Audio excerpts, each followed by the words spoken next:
अस्सलाम वालेकुम, मैं हूं शाहिद हुसैन। ख़ास तौर पे इस वीडियो में वो चीज़ें रखनी हैं जो एक मुहिम शुरू कर दी गई है। एक गैंग ने एक मासूम बच्ची को अगवा करवाया, उसके बाद उसको अपने जो है वो पुलिस की सरकारी यानी कि रियासी फोर्सेस की मदद से उन तमाम लोगों को ने सपोर्ट किया और उसके बाद बच्ची को गायब कर रखा है। दूसरा ये है कि कुछ ऐसे माफियाज की तरफ से कुछ ऐसे यूट्यूबर और कुछ ऐसे जो है वो जुगतबाज जो है वो यूट्यूबर्स की जानिब से दुआ जहरा के ख़ानदान फैमिली यानी कि वालदा और उसके बाद फिर पूरे ख़ानदान की के ऊपर घटिया किस्म के जो है वो इल्ज़ामात लगाए जा रहे हैं जो कि कोई भी जी शऊर शख्स जो है वो उसको पसंद नहीं करेगा। यकीनन सहाफ़ी हैं, सहाफ़त करें। मैंने ख़बर चलाई, मेरी भी बहुत सारी वीडियोस बहुत सारे लोगों को पसंद नहीं आई, लेकिन मैंने उसकी वजूहात भी दी क्योंकि हम फील्ड में काम करते हैं और फील्ड में रहते हुए हमें हर वो चीज़ करनी पड़ती है जो एक सहाफ़ी सबके लिए करता है। दुआ जहरा के गुमशुदगी के बाद ही मेहदी अली काज़मी साहब को मैं जानता हूँ। यकीन माने कई दफ़ा मैं इस बात का इजहार कर चुका हूँ, बाज़ दफ़ा सवालात बनते भी हैं तब भी मेरी हिम्मत नहीं होती कि मैं उनसे वो सवाल करूँ क्योंकि वो इस तरह की आला शख्सियत के मालिक जो है वो एक आदमी है और मैं उनको हमेशा अजीम शख्स कहता हूँ। सादात खानदान से हैं और पूरा पाकिस्तान, और आपको पता है कि वो उनकी सादात फैमिली की वैसे ही कदर और उनकी जो उनको हया की नज़र से देखता है, तो इसलिए कभी हम सोच भी नहीं सकते कि उनकी तौहीन करें या उनसे तौहीन आमेज़ जो है वो उनसे सवालात करें। मैं आज एक बार फिर कोशिश करूँगा कि मारिया से बात करूँ, मारिया अली से, ताकि वो चीज़ें सामने आ सकें जो ना सिर्फ एक तो फैमिली के ऊपर घटिया किस्म के इल्ज़ाम आयद किए जा रहे हैं जो कि बनते भी नहीं है और रियासी इदारे जो है वो उनकी ज़बानबंदी भी नहीं कर पा रहे। दूसरा ये है कि वो सहाफ़ी जो दुआ जहरा की कवरेज, दुआ जहरा के केस को मुसलसल कवरेज दे रहे हैं और मुसलसल जो है इस मामले में आवाज़ उठा रहे हैं ताकि मामला दबे नहीं और माफिया ये ना समझे कि ये केस ख़त्म हो गया है। तो उसको पल पल की खबर जो है हमेशा रखनी पड़ती है, लोगों को अपडेट करना पड़ता है, ना सिर्फ पाकिस्तान में बल्कि दुनिया भर में जो जी शऊर लोग हैं, जो अकल रखते हैं, शऊर रखते हैं, वो खबर जानना चाहते हैं कि बिलाखिर दुआ जहरा के साथ बना क्या। तो मैं मारिया आपका बहुत शुक्रिया, आपने अपना कीमती वक्त दिया। ज़रा बताइएगा कि मामला बुनियादी तौर पर है क्या? क्या कभी सहाफ़ती असूल आपने इस तरह देखे कि किसी की वालिदैन के ऊपर, किसी के ख़ानदान के ऊपर इस तरह के घटिया इल्ज़ामात लगाए जाएँ? एक तरफ उनकी फैमिली को, उनकी मासूम बच्ची को आपने अगवा कर लिया और उसके बाद रियासी इदारों की मदद से उसको शेल्टर दिया गया और ख़ास तौर पर अब जो बच्ची कुछ इज़्ज़त है उसकी भी पामाल करने की कोशिश की जा रही है। ये कौन सी सहाफ़त है? आप 12-15 साल से स्क्रीन पर मौजूद हैं, क्या आपने देखा कभी इस तरह की सवालात का? क्या आपने देखा कभी इस तरह की जो है वो जवाबात जो एक स्क्रिप्टेड है पहले भी और अब भी, और इस तरह के आप केस को भी लेके देख रहे हैं कि मुसलसल जो है वो एक मनगढ़ंत किस्म के इल्ज़ामात जो है आयद किए जा रहे हैं और कोई बोलने वाला नहीं? मैं तो अक्सर मेहदी अली काज़मी या दीगर लोगों से भी बात करता हूँ, वो कहते हैं लगे रहने दें, हमें कोई इस चीज़ से फ़र्क नहीं पड़ता। यानी कि इस तरह की वो अजीम फैमिली है और उनके ऊपर इस तरह के इल्ज़ामात को आप किस नज़र से देखती हैं? बिस्मिल्लाहिर्रहमानिर्रहीम। अस्सलाम वालेकुम, बहुत शुक्रिया शाहिद हुसैन साहब, आपने मुझे एक बार फिर से मौका दिया। आज मैं कुछ पॉइंट्स ऐसे डिस्कस करने जा रही हूँ, कुछ इम्पॉर्टेंट पॉइंट्स जिससे हमें हटाने की कोशिश की जा रही है, जिससे हमारी जो तवज्जो है आवाम की इस केस से तवज्जो डाइवर्ट करने की कोशिश की जा रही है और मुकम्मल तौर पर जो है वो ऐसे मामलात पैदा करने की कोशिश की जा रही है जिससे जो दुआ के साथ ये नेटवर्क करना चाहता था वो कर ले और हम लोग यहाँ पर जो हैं हमें गलत सिमत में लेकर जाने की कोशिश करें और ये लोग शायद किसी हद तक उसमें कामयाब भी होने की कोशिश कर रहे हैं। अब जो मैं आपको बता दूं कि ये केस असल में है क्या। ये केस है दुआ जहरा जो कि माइनर है, जो कि 14 साल की है, वो गायब हो जाती है। केस है दुआ जहरा का। लेकिन अभी क्या किया जा रहा है, अभी दुआ जहरा के वालिदैन, उनके पूरे ख़ानदान, जितनी भी फैमिली है, उनको रगड़ा जा रहा है, उन पर उनकी किरदार कशी की जा रही है, उन पर अजीबो गरीब किस्म के इल्ज़ामात लगाए जा रहे हैं। देखिए जी, लव मैरिज कहीं पर भी गलत नहीं होती। मैं कभी भी ये नहीं बात बोलती कि जी ये कोई अच्छी चीज़ है या ये कोई गलत चीज़ है। बात ये है कि तरीक़ा कार होता है किसी भी चीज़ का। अब एक बच्ची जिसकी उम्र ही 14 साल है, उसके लिए अगर हम कह दें ज़बरदस्ती उसको कुशन्स पे बिठा के ज़हीर से बहुत ऊंचा और बड़ा दिखाने की कोशिश करें, उसको बड़े खुले कपड़े पहना दें, उसको खुली खुली चूड़ियाँ पहना दें, बच्ची को उसकी उम्र से ज़्यादा दिखाने की कोशिश करें, तो फिर क्या गलत है कि बच्ची को जो है वो मनशियात का इस्तेमाल नहीं करवाया जा रहा होगा? तो क्या गलत है कि बच्ची को जो है वो इस तरह के इंजेक्शंस नहीं लगा रहे होंगे कि बच्ची को जो लोग एक इंटरव्यू के लिए बड़ा दिखाने की कोशिश कर रहे हैं तो वो अमली जिंदगी में बच्ची के साथ क्या कुछ कर रहे होंगे, ये तो हम तसव्वुर भी नहीं कर सकते। केस है दुआ जहरा का।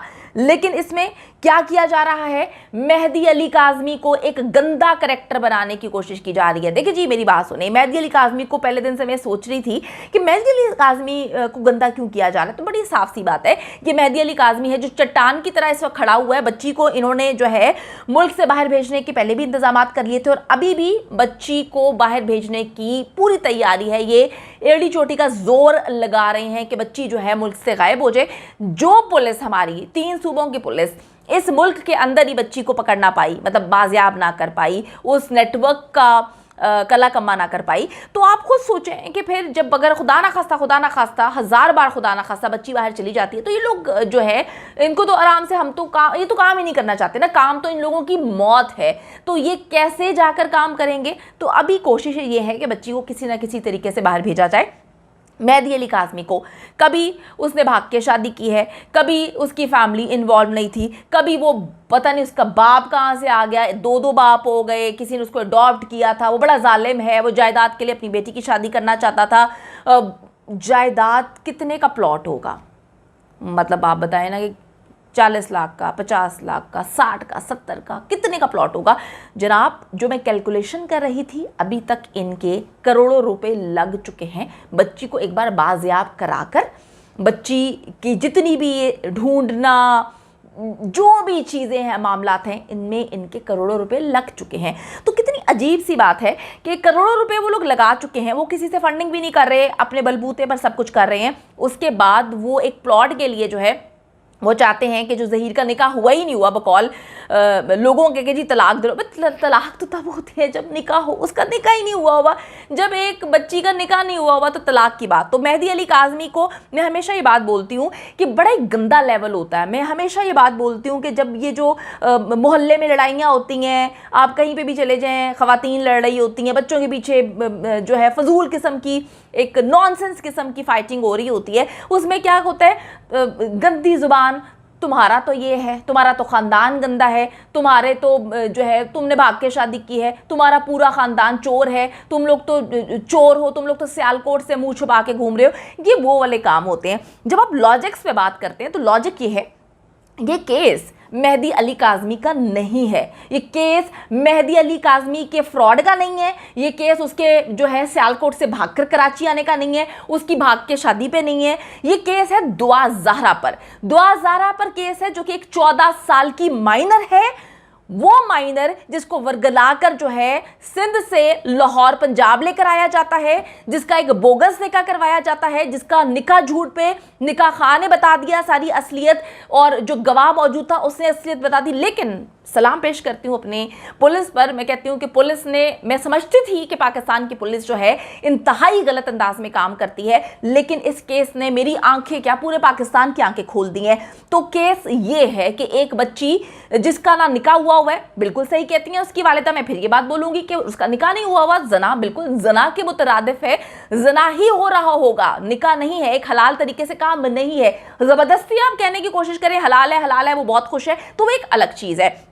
दूसरी बात ये कि मैं बार बार ये बात सोचती हूँ कि क्यों डाइवर्ट करने की कोशिश की जाती है दुआ ज़हरा के ऊपर से केस हटा के मेहदी अली काज़मी पे डालने की, कि वो तो दुनिया का सबसे बुरा बाप है। फिर भी मैं कहती हूँ कि जितना भी बुरा बाप है, पूरा पाकिस्तान जो है वो चले 90%, 80%, 70% भी पाकिस्तान जो है वो मेहदी अली काज़मी के साथ ही है। कमेंट्स जो है ना, कमेंट्स, इंसान के कमेंट्स, ईमेल, सारी बातें बता देते हैं। यकीन माने हज़ारों की तादाद में हमें ईमेल्स आती हैं और हमें कमेंट्स आते हैं जो पॉजिटिव हैं, जो सिर्फ और सिर्फ कहते हैं कि मेहदी अली काज़मी के साथ है। तो जो गालियों के कमेंट्स आना या गंदी बातें करना या बात करना कि मेहदी अली काज़मी बहुत बुरा है, यकीन माने मैंने अभी तक कोई एक कमेंट नहीं पढ़ा। हाँ, कोई करवा दे तो वो एक अलग चीज़ है, लेकिन जो जेन्युइन पाकिस्तान की आवाम है इस वक्त मेहदी अली काज़मी के साथ खड़ी है, क्योंकि वो दुआ ज़हरा में अपनी बेटियों को देख रहे हैं। दूसरी बात जो है, इंटरव्यूज़ कंडक्ट किए गए और उस इंटरव्यूज़ के बाद बेहद क्रिटिसिज्म का सामना करना पड़ा।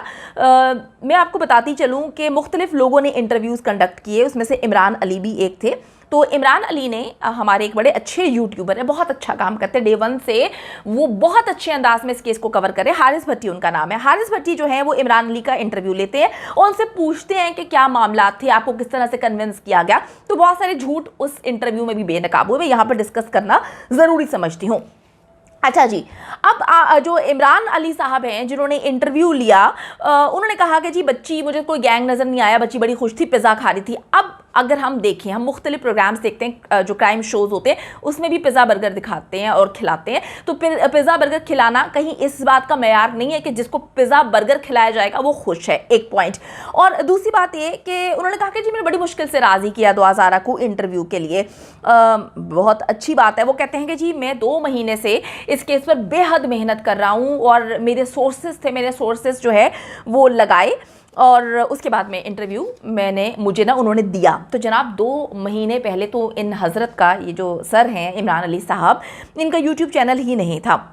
इन्होंने 1 महीने पहले जो है अपना यूट्यूब चैनल बनाया और मैं आपको बताती चलूँ कि उन्होंने कब बनाया। इनकी मेहनत का सबूत ये है कि इनका जो यूट्यूब चैनल है वो 16 मई 2022 को बना है। इंटरव्यू लेने से 2 हफ्ते पहले इन्होंने पहली खबर जो है दुआ ज़ारा केस पे डाली और मुश्किल से इनकी 5-7 वीडियोज़ जो है वो दुआ ज़ारा केस पे होंगी। तो जितनी मेहनत इन्होंने की और जितनी काविश उस मेहनत के बाद रंग लेकर आई कि पाकिस्तान के किसी भी यूट्यूबर को, पाकिस्तान के मेन स्ट्रीम मीडिया के किसी भी एंकर को, किसी भी न्यूट्रल एंकर को जो पहले दिन से इस केस को फॉलो कर रहा है, उस पर काम कर रहा है, उसको इंटरव्यू नहीं दिया गया। और जो शख्स जो है 1 महीने, जो बच्ची अगवा होती है उसके 1 महीने बाद जब मामला बहुत आगे चले जाते हैं तो 1 महीने बाद ये अपना यूट्यूब चैनल बनाते हैं, तो तब इनको जो है इनकी मेहनत रंग लेकर आती है। और आप लोग जाके देख सकते हैं कि जितनी भी इनकी वीडियोस थी उन पर कितने व्यूज़ हैं। तो 2 महीने से जो लोग काम कर रहे हैं उनको तो मुकम्मल तौर पर साइट पे रखा गया।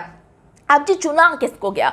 चुना जो है वो सैयद अली हैदर को नहीं चुना गया, चुना मुझे नहीं गया, हारिस भट्टी को नहीं चुना गया, शाहिद हुसैन साहब को नहीं चुना गया, और बहुत अच्छे लोग हैं जो काम कर रहे हैं इस केस पर, किसी को नहीं चुना जाता। मेन स्ट्रीम मीडिया से आप देख लें कि नबिया एजाज साहिबा ने बहुत अच्छा न्यू पाकिस्तान पे मॉर्निंग शो करती हैं और उन्होंने बहुत अच्छे अंदाज में उन खातून को भी प्रोग्राम में लेकर आई जिन्होंने इंटरव्यू लिया था और उन्होंने बहुत अच्छे सवालात किए।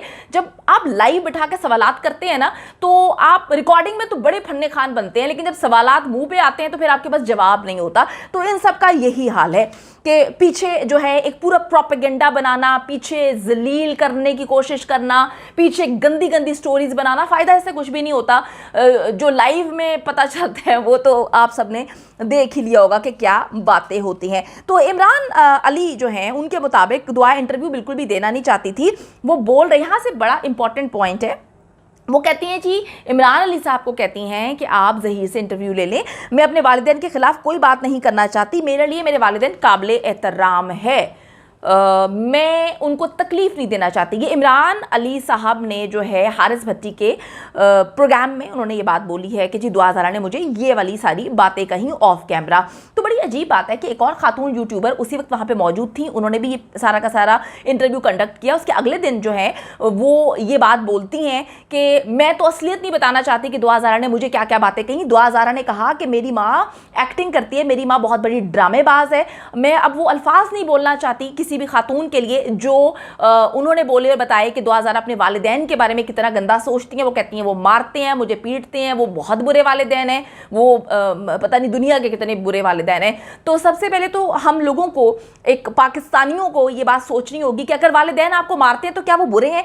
ये हम लोगों को दिमाग से किसने ये बातें डाल दी हैं कि वालिदैन जो बच्चों को पैदा करते हैं, बच्चा पैदा करना आसान काम नहीं है, बच्चे की परवरिश करना उससे मुश्किल काम है, बच्चे की अच्छी परवरिश करना वो उससे भी मुश्किल काम है। तो पूरी ज़िंदगी जब तक बच्चा जो है वो बड़ा नहीं हो जाता, उसमें शऊर नहीं आ जाता, माँ बाप की मेहनत तो जारी रहती है। अगर आपका बच्चा कोई गलत काम करता है, आपका बच्चा जो है वो क्रिमिनल बनना शुरू हो जाता है या कोई क्राइम करने लगता है, कोई गलत हरकत करता है, अगर वालिदैन उसको मारते हैं, उसको चपेड़ मार देते हैं, थप्पड़ मारते हैं, किसी भी चीज़ से मारते हैं, तो कहाँ पर यह लिखा है कि वालिदैन बहुत बुरे हैं? ऐसा नहीं होता। ऐसी गलत चीज़ों को प्रमोट ना करें। वालिदैन का हक है, अगर अपने बच्चे गलत रास्ते पे जाते हैं, गलत राह पे जाते हैं, तो ये वालिदैन का हक होता है कि बच्चों को वो समझाएं। 2 तरीके से बच्चे समझते हैं, कुछ बच्चे प्यार की ज़ुबान समझते हैं, कुछ बच्चे जो हैं वो मार की ज़ुबान समझते हैं। तो अगर वालिदैन बच्चों को मारते हैं इसका मतलब ये नहीं है कि वो बच्चों से नफरत करते हैं, ऐसा नहीं है। गलत चीज़ों को पोर्ट्रे नहीं करना चाहिए। तो अब ये दो लोग जो एक ही इंटरव्यू में बैठे हुए थे, मतलब आधे घंटे में वहीं पर सारे लोग खैर मौजूद थे, तो एक ही दुआ ज़ारा है ना जो इमरान साहब को कोई बात कहती है, वो खातून यूट्यूबर को कोई बातें कहती है। तो अब इसमें से सच झूठ कौन बोल रहा है तो अल्लाह बेहतर जानता है, क्योंकि दुआ ज़ारा के मुंह में वे बातें डाली गई हैं। अभी तक मैंने दुआ ज़ारा के मुंह से बात नहीं सुनी कि वो कहती है मेरी माँ एक्टिंग करती है, ड्रामा क्वीन है, ड्रामे करती है और बहुत बड़ी मेरी माँ ड्रामेबाज है, मेरा मामू मुझे मारता है, मेरा जो है वो बाप मुझ पर जुल्म सितम करता है, मारता है, ज़बरदस्ती शादी करवाना चाहता था। तो देखिए जी, ये सारी बातें दुआ ज़ारा के मुंह से नहीं सुनी, ये दुआ ज़ारा के मुंह में डलवा कर उसका नाम इस्तेमाल करके जो है कहलवाई जाती है। आप मेरी इस वीडियो के बाद डेफिनेटली दुआ ज़ारा के मुंह में डाल दी जाएंगी बातें, दुआ ज़ारा आके बैठकर कहेगी कि ये सारी बातें जो है आप इस वीडियो को रिकॉर्ड का हिस्सा बना लें, अब अनकरीब जो है दुआ ज़ारा के मुंह से कहलवाई जाएंगी। क्योंकि मैंने ऐनक वाली बात की, मुझे मेहदी भाई ने कहा था, मैंने बहुत पहले वो ऐनक वाली वीडियो बना ली थी, उन्होंने मुझे कहा था कि अभी ना चलाओ, क्योंकि मैं जो वीडियो बनाती हूँ उसका काउंटर जो है उस पर वीडियो आ जाती है, उसमें काउंटर नैरेटिव देने की कोशिश की जाती है। मैंने बताया कि जी फला फला ऐनक मौजूद नहीं है, वो बच्ची की हर वीडियो में ऐनक नजर आना शुरू हो गई है तस्वीर में, बल्कि उससे बात भी की गई, उसने कहा जी मेरे पास तो ऐनक मौजूद है, मेरी तो आईसाइट इतनी वीक नहीं है। तो अभी भी मैं ये बात बोल रही हूँ कि दुआ ज़ारा ने कहीं पर ये बात नहीं की मेरे वालिदैन जो हैं बहुत बड़े ड्रामेबाज हैं, मुझे मारते पीटते हैं, ये बात लोग अपने मुंह से कहते हैं। और मैं हमेशा ही बात बोलती हूँ कि जब एक बंदे से दूसरे बंदे तक बात जाती है तो वो चेंज हो जाती है, वो हमेशा से बात है, चेंज हो जाती है। तो अब इस वीडियो के बाद दुआ ज़ारा जो है उससे कहलवाया जाएगा, बताया जाएगा, वो बताएगी बैठ के कि हाँ जी मेरे वालिदैन मुझे मारते थे। तो यार ऐसा नहीं होता, चीज़ों को सही अंदाज में लेकर चलें, चीज़ों को सही सिमत में लेकर चलें। और वालिदैन की किरदार कशी करने से ये केस आप थोड़ी देर के लिए डाइवर्ट कर सकते हैं, लेकिन केस यहाँ पर दुआ ज़ारा का है, तो दुआ ज़ारा पे रहना चाहिए। तो बड़े बड़े जो लोग इस दुनिया से चले गए हैं, जिनको हम मानते हैं, जिनको हम समझते हैं, बड़े बड़े लोग ये बात बोलते हैं कि भाई किरदार कुशी नहीं करनी चाहिए। एक तरफ हम कहते हैं कि जी किरदार कुशी नहीं करनी चाहिए, जब आपकी की जाती है तो आपको तकलीफ होती है, जब आप किसी की किरदार कुशी करते हैं तो आप सही होते हैं, हक पे होते हैं। ऐसा नहीं होता, ये केस दुआ ज़ारा पे है, दुआ ज़ारा पे ही रहना चाहिए। वालिदैन की किरदार कुशी, घर वालों की किरदार कुशी, सबको जो है आप नंगा करने की कोशिश ही कर सकते हैं ना। देखें, अल्लाह इज्जत और जिल्लत अल्लाह के हाथ में है, कोई इंसान किसी की तजलील नहीं कर सकता। जो किसी को गद्दा करने की कोशिश करता है, यकीन माने मकाफाते अमल है, सब कुछ उसके सामने आता है और उसके साथ ये सारी चीज़ें होना शुरू भी हो जाती हैं। तो अल्लाह से डरें और हक और सच पर खड़े रहने की कोशिश करें। मारिया, आपका बहुत शुक्रिया। यकीनन जो लोग दुआ ज़हरा के एक इकदाम को जो है वो सही करार दे रहे हैं, उन्होंने ना तो कभी सहाफ़त की है, ना ही कभी उन्होंने माशरती तौर पर इस माशरे में ज़िंदगी गुजारने की कोशिश की है। जुगतबाज टाइप के लोग हैं जिनको ना साफ़ती असल असूल पता है, खबर क्या होती है, खबरियत क्या होती है, इंटरव्यू किए कैसे जाते हैं, और उसके बाद फिर अगर इस तरह के केसेस हों तो उनको रिपोर्ट कैसे किया जाना चाहिए, उन्होंने इस तरह के कभी कोई असूल देखे नहीं है। आपका बहुत शुक्रिया। और हम जो मुट्ठीभर वो लोग हैं, लेकिन हम पूरी ताकत के साथ, पूरी अपनी ईमानदारी के साथ जिस तरह सहाफ़त की जानी चाहिए, एक मजलूम ख़ानदान को सपोर्ट की जानी चाहिए, हम पल पल और बाखबर रखेंगे लोगों को और हम पीछे नहीं हटेंगे। चाहे वो यूट्यूबर्स के ऊपर, सहाफ़ियों के ऊपर इल्ज़ाम आयद करें या फिर इल्ज़ाम आयद किए जाए मेहदी अली काज़मी या उनके ख़ानदान के ऊपर। इसी तरह जिस तरह आप डटी हुई हैं, इसी तरह और भी कई ऐसी बहनें हैं, कई ऐसी माएँ हैं, कई ऐसी फैमिलीज़ हैं जो मुसलसल जदोजहद कर रही हैं। और हम सब इसी तरह कराची में, इस्लामाबाद में, लाहौर में बेशुमार मकामात से रिपोर्ट करते हैं, हम फील्ड में रिपोर्ट करते हैं, हम कोशिश करते हैं कि वो चीज़ें जो अदालत में हों वही रिपोर्ट करते हैं। अगर इस तरह घटिया इल्ज़ामात पे आ जाएं तो यकीन माने ये जो उल्टी सीधी बातें करने वाले लोग हैं ये कहीं कहीं मुंह दिखाने के काबिल नहीं रहेंगे। लेकिन हम वो नहीं करेंगे, ना हमने ये तरबियत पाई है और ना ही कभी इस तरह के असूलों को जो हम छोड़ना है। हमने वो अदालतों में जो कुछ होगा, जैसा भी होगा, हम वो रिपोर्ट करेंगे। खबर अगर कभी किसी के खिलाफ भी चली जाती है तो कभी भी मेहदी अली काज़मी साहब ने, किसी ने पलट के नहीं कहा कि ये खबर यूं नहीं थी तो यूं नहीं थी। जैसा होता है वो हम वैसा रिपोर्ट करते हैं, चाहे किसी की तरफ से भी आता है। तो बहरहाल इंशाल्लाह अपडेट करते रहेंगे। आपका बहुत शुक्रिया, आपने अपना कीमती वक्त दिया।